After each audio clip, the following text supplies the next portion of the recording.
Ayan, bumili tayo ng saging kanina para pang merienda ngayon. Ayan. Tsaka, first time ko magluto ng banana Q. Araw-araw ako bumibili doon sa kakilala ko naglalako dito araw-araw. Kasi 10 piso lang yung ano niya eh, yung banana Q niya. So bumibili ako doon araw-araw. Ngayon susubukan ko magluto ng sarili kong luto. Ayan o, bumili ako. Halagang 30 pesos to. Nabawasan ko na ng isa.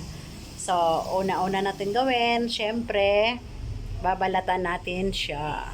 So, ayan, okay na. Nabalatan na natin yung ating saging. Oh, kaway-kaway. So, ngayon, isunod natin yung kawali. At syempre, bago ako magluluto nito, nagtanong-tanong na ako sa mga marurunong. Kaya, feeling marunong na rin ako.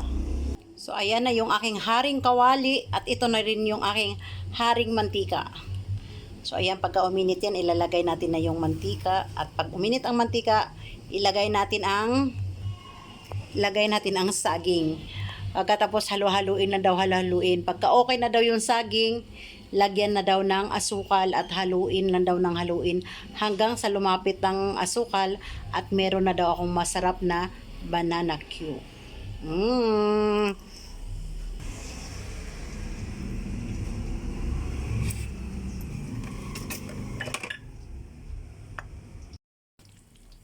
So, siguro, ayan, baliktarin na natin.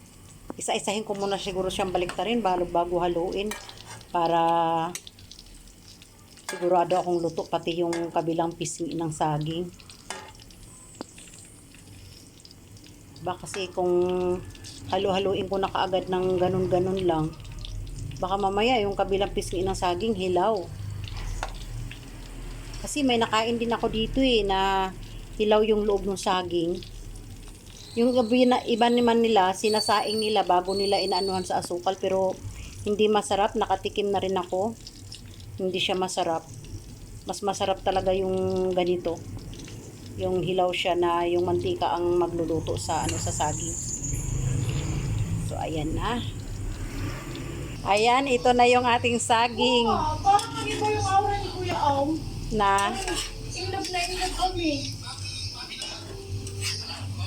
Oh, talaga. So ayan na, ang ganda na ng aking saging. Okay na ba tong lagyan kaya ng ng asukal?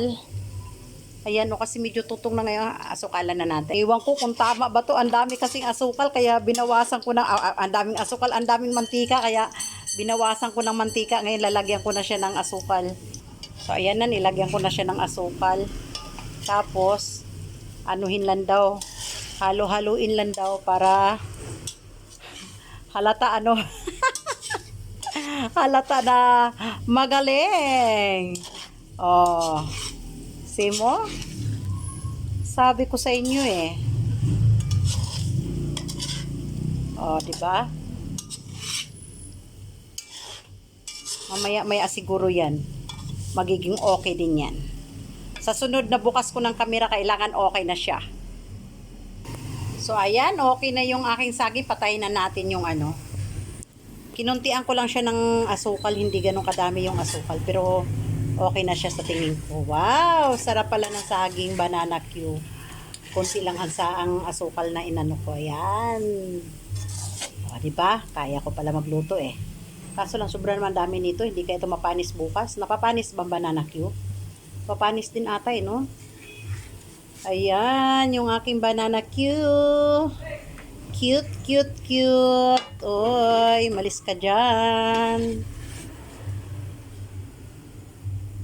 Oy. Pwede na, pwede.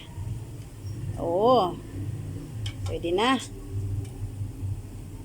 Wow, sarap. Ay, huwag kang malaglag. Uy, teka lang.